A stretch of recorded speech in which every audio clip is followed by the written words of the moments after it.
ছাত্রীরা ব্যানার্জি টিউটোরিয়ালে ফের একবার সকলকে স্বাগত। আশা করি তোমরা সকলে ভালো আছো, সুস্থ আছো। আগের ভিডিওতে আমি দশম শ্রেণীর কোষে দেখি 1.4-এর 1-এর দাগ এবং 2-এর দাগের অঙ্কগুলো নিয়ে আলোচনা করেছিলাম, দ্বিঘাত সমীকরণের যে অধ্যায়। আজকে আমরা এই 1.4 কোষে দেখি 1.4-এর 3-এর দাগের অঙ্কগুলো নিয়ে আলোচনা শুরু করব। তার আগে বলে রাখি, যারা চ্যানেলটাকে সাবস্ক্রাইব করোনি তারা চ্যানেলটাকে অবশ্যই সাবস্ক্রাইব করে নাও, পাশের বেল আইকনে ক্লিক করে দাও যাতে নোটিফিকেশন সবার প্রথম তোমাদের কাছে পৌঁছে যায়। আর যারা অলরেডি সাবস্ক্রাইব করে নিয়েছো তাদেরকে অসংখ্য ধন্যবাদ। তারা যদি এই আমার চ্যানেলটা থেকে উপকার পাও তাহলে তো তার মতো আনন্দ আর কিছুতেই নেই। ভিডিওগুলো তোমরা দেখতে থাকো, বন্ধুবান্ধবদের সাথে বেশি বেশি মাত্রায় শেয়ার করতে থাকো যাতে শুধু নিজেরা নয় বাকি সকলে উপকার পায়। যাকে চলো শুরু করি আমরা 3-এর দাগের অঙ্ক। ফার্স্ট অঙ্ক, সাথী একটি সমকোণী ত্রিভুজ অঙ্কন করেছে যার অতিভুজের দৈর্ঘ্য ক্ষুদ্রতম বাহুর দ্বিগুণ অপেক্ষা 6 সেন্টিমিটার বেশি। যদি তৃতীয় বাহুর দৈর্ঘ্য অতিভুজের দৈর্ঘ্যের থেকে 2 সেন্টিমিটার কম হয় তবে সাথীর আঁকা সমকোণী ত্রিভুজের বাহু তিনটি দৈর্ঘ্য হিসাব করে লিখি।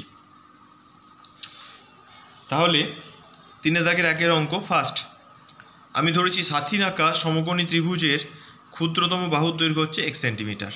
এখন যেহেতু অতিভুজের দৈর্ঘ্য বলেছে যে ক্ষুদ্রতম বাহুর দৈর্ঘ্যের দ্বিগুণের থেকে 6 বেশি, তাহলে এক্সের দ্বিগুণ হচ্ছে 2x, তার থেকে 6 বেশি মানে +6।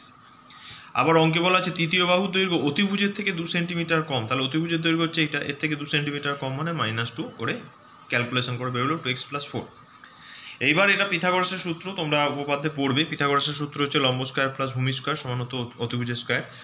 যদি একটা সমকোণী ত্রিভুজ আমরা আঁকি যার বড় বাহুটাকে বলে অতিভুজ, এটা হচ্ছে লম্ব হাইটটা, আর যেটার উপর ত্রিভুজটা গঠন হয়েছে সেটা হচ্ছে ভূমি, তাহলে এই লম্ব স্কয়ার প্লাস ভূমি স্কয়ার সমান হচ্ছে অতিভুজের স্কয়ার। সেই ফর্মুলাটাকে আমরা প্রয়োগ করেছি, বসিয়ে ক্যালকুলেশন করেছি। ক্যালকুলেশন করার পর দেখো এইভাবে এগিয়ে নিয়ে গেছি ক্যালকুলেশনটাকে। তারপরে আমরা কি করেছি, তারপরে আমরা সমস্তটাকে বাঁ দিকে নিয়ে গেছি, সমস্ত ক্যালকুলেশনটাকে বাঁ দিকে নিয়ে গেছি, দিয়ে সিম্পলিফাই করে এসেছে একটা দ্বিঘাত সমীকরণ x² - 8x - 20 = 0। এইবার 3-এর দাগের অঙ্কগুলো দেখবে লেখা আছে হেডিংটা যে নিম্নলিখিত গাণিতিক সমস্যাগুলি একচল বিশিষ্ট দ্বিঘাত সমীকরণে প্রকাশ করি এবং শ্রীধর আচার্যের সূত্র প্রয়োগ করে বা উৎপাদকের সাহায্যে সমাধান করি। তাহলে দ্বিঘাত সমীকরণের আকারে প্রকাশ এইখানেই শেষ। এইবার এটাকে শ্রীধর আচার্য বা উৎপাদকের সাহায্যে বলেছে বলে আমি শ্রীধর আচার্যও দেখাবো। এখানে উৎপাদকের সাহায্যে আমি করেছি, দেখো ফ্যাক্টরাইজ করেছি উৎপাদকের সাহায্যে। তাহলে x - 10 × x + 2 = 0 বেরিয়েছে, তাহলে x - 10 = 0, না হয় x + 2 = 0। এখান থেকে x এর দুটো ভ্যালু বেরিয়েছে, x = 10, x = -2। x = -2টা হচ্ছে অগ্রাহ্য, কেননা নেগেটিভ দৈর্ঘ্য হয় না। আর তাহলে ক্ষুদ্রতম বাহুর দৈর্ঘ্য হচ্ছে কত না 10 সেন্টিমিটার। তাহলে এরপর আমরা এখান থেকে অতিভুজের দৈর্ঘ্য বের করে নিয়েছি 2x + 6 করে 26 সেন্টিমিটার, আর তৃতীয় বাহুর দৈর্ঘ্য এটাও আমরা বের করতে পেরেছি কত না 24 সেন্টিমিটার। নেক্সট 3-এর দাগে 2-এর অঙ্ক বলছে যদি দুই অঙ্কের একটি ধনাত্মক সংখ্যাকে উহার এককের ঘরের অঙ্ক দিয়ে গুণ করলে গুণফল 189 হয় এবং দশকের ঘরের অঙ্ক এককের ঘরের অঙ্কের দ্বিগুণ হয়, তবে এককের ঘরের অঙ্কটি নির্ণয় করি। তাহলে আমি কি করেছি, প্রথমে সংখ্যাটির এককের ঘরের অঙ্ক ধরে নিয়েছি x। এখন দশকের ঘরের অঙ্ক যেহেতু বলেছি এককের ঘরের অঙ্কের দ্বিগুণ, তাহলে 2x হবে। এবার সংখ্যাটি কী হবে, দশকের ঘরের অঙ্ককে 10 দিয়ে গুণ করে প্লাস এককের ঘরের অঙ্ক, যেমন আমরা ছোটোবেলায় শিখেছি 1 × 10 = 11, 1 × 10 = 2 = 12, অর্থাৎ 10 + 1 = 11, 10 + 2 = 12। সেইভাবেই 10 × 2x দশকের ঘরের অঙ্ক প্লাস x হচ্ছে এককের ঘরের অঙ্ক, হলো 21x। এইবার তাহলে এই 21x² সমানই হচ্ছে 189। কেন 21x² কেন হলো, কারণ বলা আছে যে দশকের ঘরের অঙ্ক বলেছে যে উহার এককের ঘরের অঙ্ক দিয়ে গুণ করলে গুণফল 189 হয়। তাহলে সংখ্যাটাকে এককের ঘরের অঙ্ক x দিয়ে গুণ করে দিয়েছি, গুণ করে গুণফলটা হচ্ছে 189। তাহলে এখান থেকে দেখো x এর দুটো ভ্যালু বেরোচ্ছে, x = হচ্ছে +-3। সুতরাং এককের ঘরের অঙ্ক হবে কত না 3। 3-এর 3, সালমার গতিবেগ অনিকের গতিবেগের থেকে 1 মিটার প্রতি সেকেন্ডে বেশি। 180 মিটার দৌড়াতে গিয়ে সালমা অনিকের থেকে 2 সেকেন্ড আগে পৌঁছায়। অনিকের গতিবেগ প্রতি সেকেন্ডে কত মিটার হিসাব করে লিখি। তাহলে আমি ফার্স্ট কী করেছি, আমি অনিকের বেগটা ধরে নিয়েছি। ধরি অনিকের গতিবেগ হচ্ছে x মিটার প্রতি সেকেন্ড। সুতরাং সালমার বেগ কত হবে, যেহেতু মিনিটে 1 মিটার বেশি, সেকেন্ডে 1 মিটার বেশি, তাহলে x + 1 মিটার/সেকেন্ড। এখন মোট প্রতিযোগিতাটা হচ্ছে 180 মিটার, তাহলে 180 মিটার দৌড়তে অনিকের কত সময় লাগে, এক্স মিটার দৌড়াবে 1 সেকেন্ডে, 1 মিটার দৌড়াবে 1/x সেকেন্ডে, তাহলে 180 মিটার দৌড়াবে 180 × 1/x সেকেন্ডে। অতটা আমাদের করার দরকার নেই, আমরা ডাইরেক্ট করে দিয়েছি 180/x। একইভাবে 180 মিটার দৌড়তে সালমান সময় লাগবে কত? 180/x + 1। এবার দেখেই বুঝতে পারছি এর হরটা বড় আছে, তাহলে এই ভগ্নাংশটা ছোট এর থেকে, তাহলে বড়টা মাইনাস ছোটটা, সেই তফাৎটাই বলেছে 2 ঘন্টা সমানই হচ্ছে 2 ঘন্টা নয়, সরি 2 সেকেন্ড সমান 2 করে দিয়েছি। দিয়ে আমরা দেখো ক্যালকুলেশন করে এগিয়ে নিয়ে গেছি অঙ্কটাকে। এগিয়ে নিয়ে যাওয়ার পর এরকম একটা সমীকরণ এসেছে x² + x - 90 হচ্ছে 0। এটাকে এবার আমরা সিম্পলিফাই করেছি, সিম্পলিফাই করে দুটো ফ্যাক্টর আকার এসেছে, দুটো ফ্যাক্টরের গুণফল x + 10 × x - 9 হচ্ছে 0। তাহলে এখান থেকে x এর দুটো ভ্যালু পাচ্ছি, x -10, x 9। এটা অগ্রাহ্য। তাহলে অনিকের গতিবেগ হচ্ছে কত? 9 মিটার/। নেক্সট 4 অঙ্ক। 4 অঙ্ক বলেছে আমাদের পাড়ায় একটি বর্গক্ষেত্রাকার পার্ক আছে, ওই পার্কের একটি বাহুর দৈর্ঘ্যের থেকে 5 মিটার বেশি দৈর্ঘ্য বিশিষ্ট ও ওই পার্কের বাহুর দৈর্ঘ্য থেকে 3 মিটার কম প্রস্থ বিশিষ্ট একটি আয়তক্ষেত্রাকার পার্কের ক্ষেত্রফল ওই বর্গক্ষেত্রাকার পার্কের ক্ষেত্রফলের দ্বিগুণ অপেক্ষা 78 বর্গমিটার কম হলে বর্গক্ষেত্রাকার পার্কের বাহুর দৈর্ঘ্য হিসাব করে লিখি। তাহলে আমি কি করেছি? আমি বর্গক্ষেত্রাকার পার্কের দৈর্ঘ্য ধরে নিয়েছি x মিটার, প্রতিটি বাহুর দৈর্ঘ্য ধরে নিয়েছি আমি x মিটার। তাহলে বর্গক্ষেত্রাকার পার্কের এখানে লেখাটা একটু ঠিক করে নেবে, বর্গক্ষেত্রাকার পার্কের প্রতিটি বাহুর দৈর্ঘ্য হচ্ছে x মিটার। তাহলে ক্ষেত্রফল কত হবে? বর্গক্ষেত্রের ক্ষেত্রফল মানে হচ্ছে বাহু স্কয়ার, তাহলে x²। এবার আয়তক্ষেত্রাকার পার্কের দৈর্ঘ্য প্রস্থগুলো আমি বের করে নিয়েছি। দৈর্ঘ্য যেহেতু 5 মিটার বেশি বাহুর থেকে, তাহলে x + 5। প্রস্থ বলেছে বর্গক্ষেত্রের বাহুর থেকে 3 মিটার কম, তাহলে x - 3। তাহলে ক্ষেত্রফল কত হবে? x + 5 × x - 3। এবার প্রশ্ন অনুসারে বলেছে বর্গক্ষেত্রের ক্ষেত্রফলের দ্বিগুণের থেকে 78 বর্গমিটার কম, তাহলে 2x² - 78 সমানই হচ্ছে আয়তক্ষেত্রের ক্ষেত্রফল কত? x + 5 × x - 3। এবার এটাকে আমরা কি করেছি না, এটাকে আমরা দেখো ক্যালকুলেশন করেছি। 2x² - 78 সমান, ওটাকে গুণ করে দিয়েছি x² - 3x + 5x - 15। তারপরে এটাকে আরও সিম্পলিফাই করেছি, সিম্পলিফাই করে এরকম আমার একটা ইকুয়েশন বেরিয়েছে x² - 2x - 63 হচ্ছে 0। তাহলে এটাকে ভেঙে নিয়েছি। ভেঙে নেওয়ার পর দুটো ফ্যাক্টরের গুণফল আকার এসেছে x - 9 × x + 7 0। তাহলে x এর দুটো ভ্যালু, একটা 9 একটা -7। -7টা অগ্রাহ্য, যেহেতু বাহুর দৈর্ঘ্য নেগেটিভ হয় না, সুতরাং বর্গক্ষেত্রাকার পার্কের বাহুর দৈর্ঘ্য হচ্ছে কত? না 9 মিটার। দাগের 5 অঙ্ক যাব। বলছে আমাদের গ্রামে প্রলয়বাবু তার আয়তক্ষেত্রাকার জমিতে লাগানোর জন্য মোট 350টি লঙ্কার চারা কিনলেন। সারি ধরে চারা গাছ লাগাতে গিয়ে দেখলেন যে প্রতিটি সারিতে সারি সংখ্যার থেকে 24টি করে বেশি গাছ লাগালে আরও 10টি অতিরিক্ত গাছ থাকে, তাহলে সারি সংখ্যা হিসেব করে লিখি। তাহলে ধরে নিয়েছি কি? ধরে নিয়েছি সারির সংখ্যা হচ্ছে xটি। এখন প্রতি সারিতে সারি সংখ্যার থেকে 24টি করে বেশি গাছ লাগাতে গেলে, অর্থাৎ প্রতি সারিতে যদি গাছের সংখ্যা হয় x + 24টি, তাহলে xটি সারিতে মোট গাছের সংখ্যা কত? না x × x + 24টি। তাহলে প্রশ্নানুযায়ী এই মোট গাছের সংখ্যার থেকেও 10টা এক্সট্রা গাছ থাকছে, যখন মোট গাছের চারার গাছের সংখ্যা হচ্ছে 350টা। তাহলে x × x + 24 + 10 সমান হচ্ছে 350। সিম্পলিফাই করে দেখো, সিম্পলিফাই করে সমীকরণটা, দ্বিঘাত সমীকরণটা এসেছে x² + 24x - 340 হচ্ছে 0। তাহলে এই সমীকরণটা আমি দেখো শ্রীধরাচার্যের রুল দিয়ে ভেঙে দেখিয়েছি।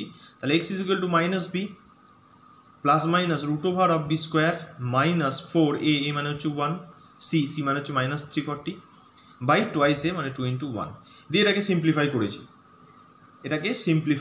সিম্পলিফাই করে এইরকম আসছে দেখো।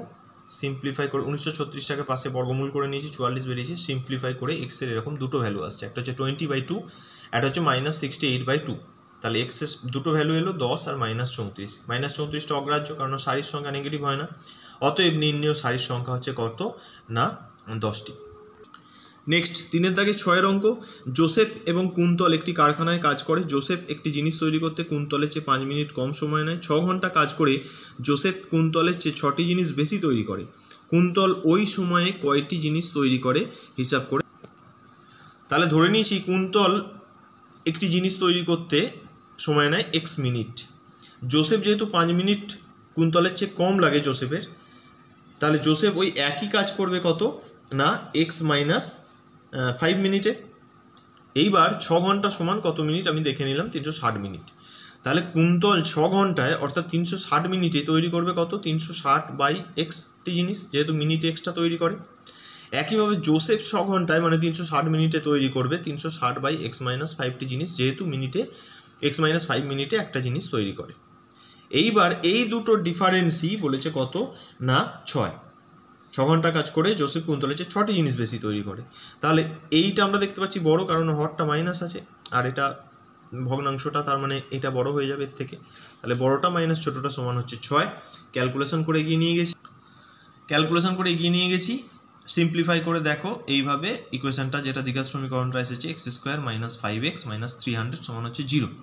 তাহলে এটাকে আমরা মিডিল টার্ম ভেঙে দিয়ে দুটো ফ্যাক্টরের গুণফল আসছে x - 20 × x + 15 = হচ্ছে 0। তাহলে এখান থেকে x এর দুটো ভ্যালু x = 20, x = -15, যেটা অগ্রাহ্য। অর্থাৎ কুন্তল ওই সময়ে অর্থাৎ 6 ঘন্টায় কটা জিনিস তৈরি করবে? x মিনিট মানে হচ্ছে এক্সটা ধরেছিলাম মিনিট, তার মানে 20 মিনিটে একটা জিনিস তৈরি করে। তাহলে 360 মিনিটের কটা তৈরি করবে? 360/20 মানে হচ্ছে 18টা জিনিস তৈরি করবে। নেক্সট 7 অঙ্ক বলেছে স্থির জলে একটি নৌকার গতিবেগ 8 কিলোমিটার প্রতি ঘন্টা। নৌকাটি 5 ঘন্টায় স্রোতের অনুকূলে 15 কিলোমিটার এবং স্রোতের প্রতিকূলে 22 কিলোমিটার গেলে স্রোতের বেগ কত ছিল হিসাব করে লিখি। তাহলে আমরা ফার্স্ট কি করেছি, ধরি স্রোতের বেগ ঘন্টায় x কিলোমিটার আমরা ধরে নিয়েছি।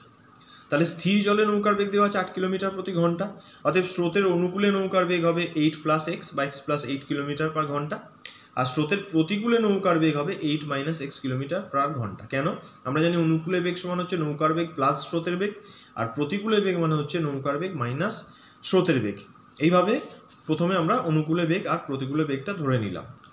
নেক্সট স্রোতের অনুকূলে তাহলে 15 কিলোমিটার যেতে নৌকা সময় লাগবে কত? 15/8 + x ঘন্টা। একইভাবে স্রোতের প্রতিকূলে 22 কিলোমিটার যেতে কত সময় লাগছে সেটা বের করে নিলাম, 22/8 - x ঘন্টা। এই দুটো সময়ের যোগফলই বলে দেওয়া আছে যে 5 ঘন্টা। তাহলে প্রশ্ন অনুযায়ী এই দুটো যোগফলই হচ্ছে 5। এটাকে এবার আমরা সিম্পলিফাই করে নিয়েছি। দেখো সিম্পলিফাই করে আমরা যে জায়গায় পৌঁছেছি সেইটা হলো এইটা, -5x² - 7x + 24 = 0। মাইনাস কমন নিয়েছি, তাহলে 5x² + 7x - 24 = 0। এটাকে আবার ফ্যাক্টরে ভেঙে দিয়েছি মিডল টার্ম ফ্যাক্টর করে, দিয়ে দুটো ফ্যাক্টরের গুণফল এসেছে x + 3 × 5x - 8 = 0। তাহলে x এর দুটো ভ্যালু -3 একটা আর একটা হচ্ছে 8/5, -3 অগ্রাহ্য, কারণ বেগ ধরেছি, বেগ নেগেটিভ হয় না। সুতরাং নির্ণয় স্রোতের বেগ হচ্ছে কত না 1.35 কিলোমিটার প্রতি ঘন্টা। নেক্সট 8 অঙ্ক, একটি সুপারফাস্ট ট্রেন একটি এক্সপ্রেস ট্রেনের থেকে ঘন্টায় 15 কিলোমিটার বেশি বেগে যায়। একই সঙ্গে একটি স্টেশন থেকে ছেড়ে 180 কিলোমিটার দূরে অন্য একটি স্টেশনে সুপারফাস্ট ট্রেনটি 1 ঘন্টা আগে পৌঁছালো। সুপারফাস্ট ট্রেনটির গতিবেগ ঘন্টায় কত কিলোমিটার ছিল নির্ণয় করো। তাহলে ধরে নিয়েছি যে গতিফাস্ট ট্রেনটির গতিবেগ ছিল x কিলোমিটার প্রতি ঘন্টা। তাহলে এক্সপ্রেস ট্রেনের গতিবেগ সুপারফাস্ট ট্রেনের চেয়ে 15 কিলোমিটার কম, বা সুপারফাস্টের গতিবেগ এক্সপ্রেস ট্রেনের থেকে 15 কিলোমিটার বেশি। সুতরাং এক্সপ্রেস ট্রেনের গতিবেগ কত হবে? x - 15, যেহেতু এটাকে x ধরেছি, আর এটাকে যদি x ধরতাম তাহলে এটা ধরতে হতো x + 15। একইভাবে মানে দুটো পদ্ধতি দুভাবেই করা যায়। তাহলে 180 কিলোমিটার যেতে সুপারফাস্ট ট্রেনের সময় লাগে কত? যেহেতু ঘন্টায় x কিলোমিটার যাচ্ছে, তাহলে 180/x ঘন্টা। একইভাবে 180 কিলোমিটার যেতে এক্সপ্রেস ট্রেনের সময় লাগে 180/x - 15। এবার এই দুটো সময়ের পার্থক্যই হচ্ছে 1 ঘন্টা। এটা যেহেতু বড়, কারণ হর -15 আছে, তাহলে বড়টা মাইনাস ছোটটা সমান হচ্ছে 1 ঘন্টা। এইবার এটাকে আমরা সিম্পলিফাই করে নিয়ে এগিয়ে নিয়ে গেছি। দেখো সমীকরণটা দাঁড়িয়েছে x² - 15x - 2700 থেকে ঘাবড়ে যাওয়ার কিছু নেই, সিদ্ধারাচার্যতেই করো, যেভাবেই করো এসে যাবে। আমি এখানে পাশে ভেঙে নিয়েছি, 2700কে ভেঙে নিয়ে দেখো ক্যালকুলেশন করে দেখেছি আসছে -60 আর +45। তাহলে 60 আর 45 এর গুণফল 2700 আসছে। তাহলে সেটাকে সাজিয়ে নিয়েছি, দিয়ে দুটো ফ্যাক্টরের গুণফল এসেছে x - 60 আর x + 45 = 0। তাহলে x এর দুটো ভ্যালু, একটা হচ্ছে x = +60, x = -45, যেটা অগ্রাহ্য। অতএব সুপারফাস্ট ট্রেনের গতিবেগ হচ্ছে 60 কিলোমিটার প্রতি ঘন্টা। এই অধ্যায়ের শেষ অঙ্ক, রেহানা বাজার গিয়ে দেখলো প্রতি কিগ্রা মাছের যা দাম, ডালের দাম তার থেকে প্রতি কিগ্রা 20 টাকা কম এবং চালের দাম প্রতি কিগ্রা 40 টাকা কম। রেহানা 240 টাকার মাছ 240 টাকার ডাল কিনে মোট যে পরিমাণ মাছ ও ডাল পেল তা 280 টাকায় চাল কেনার পরিমাণের সমান। রেহানা প্রতি কিগ্রা মাছ কী দামে কিনেছিল তা আমরা হিসেব করি। তাহলে আমি ধরে নিয়েছি ফার্স্ট যে ধরি রেহানার কেনা প্রতি কিগ্রা মাছের দাম হচ্ছে x টাকা। যেহেতু ডালের দাম মাছের দামের থেকে কিগ্রায় 20 টাকা করে কম, তাহলে x - 20 টাকা হবে। একইভাবে কন্ডিশন অনুযায়ী চালের দাম হবে x - 40 টাকা। এবার যেহেতু রেহানা 240 টাকার মাছ কিনেছে, তাহলে x টাকায় যদি পায় 1 কেজি মাছ, তাহলে 240 টাকায় কত মাছ পাবে? 240/x। একইভাবে রেহানা 240 টাকায় ডাল পাবে কত? 240/x-20 কিগ্রা, যেহেতু x-20 টাকায় পাচ্ছে 1 কিগ্রা ডাল। আর 280 টাকায় চাল পাবে কত? 280/x-40 কিগ্রা। এইবার এই 280/x-40 অর্থাৎ চালের পরিমাণটা বলেছে ডাল আর মাছের পরিমাণের সমষ্টির সমান, তাহলে এই দুটোর যোগফলই সমান হচ্ছে এইটা। দিয়ে এটাকে আমরা সিম্পলিফাই করে এগিয়ে নিয়ে গেছি সমীকরণটাকে। দেখো সিম্পলিফাই করে আমরা নিয়ে গেছি, সিম্পল ক্যালকুলেশন করে এগিয়ে নিয়ে গিয়ে আমরা একটা সমীকরণে দাঁড় করিয়েছি, যেটা হচ্ছে 5x² - 460x প্লাস 4800 সমান হচ্ছে 0। এবার 5 কমন নিয়ে নিয়েছি, কমন নিয়ে নিলে সমীকরণটা আরও সোজা হয়ে যাচ্ছে। দেখো x² - 92x প্লাস 960 হচ্ছে 0। এই সমীকরণটাকে এবার আমরা ফ্যাক্টরাইজ করে দিয়েছি, মিডল টার্ম ফ্যাক্টর করলে দেখো দুটো ফ্যাক্টর গুণফল আকার এসেছে। x-80 × x-12 হচ্ছে 0। তাহলে এখান থেকে x এর দুটো ভ্যালু পাচ্ছি, একটা হচ্ছে x = 80, একটা হচ্ছে x = 12। এবার এইখানে প্রশ্ন যে দুটোই পজিটিভ, কিন্তু এটাকে আমি অগ্রাহ্য করলাম কেন? কারণ হচ্ছে দেখো এইখানে যে আমাদের আগের পাতাতে যে ডালের দাম চালের দাম এসেছে, এখানে x-20 x-40 এরমভাবে ইকুয়েশনগুলো এসেছে। তাহলে এই যদি 12 হয় তাহলে ডালের দাম এবং চালের দাম দুটোই কিন্তু নেগেটিভ অ্যান্সার হয়ে যাবে। সুতরাং এর থেকে আমরা বুঝতে পারছি যে এখানে এই 12টা হবে অগ্রাহ্য। তাহলে x হচ্ছে 80। তাহলে প্রতি কিগ্রা মাছের দাম হবে কত? না 80 টাকা। এই সাথে সাথে দ্বিঘাত সমীকরণের কোষেরিক 1.4টা শেষ হলো, আর সম্ভবত একটা অধ্যায় আছে 1.5। তোমরা ভিডিওগুলো ভালো করে দেখতে থাকো, অঙ্কগুলো প্রচুর পরিমাণে প্র্যাকটিস করতে থাকো।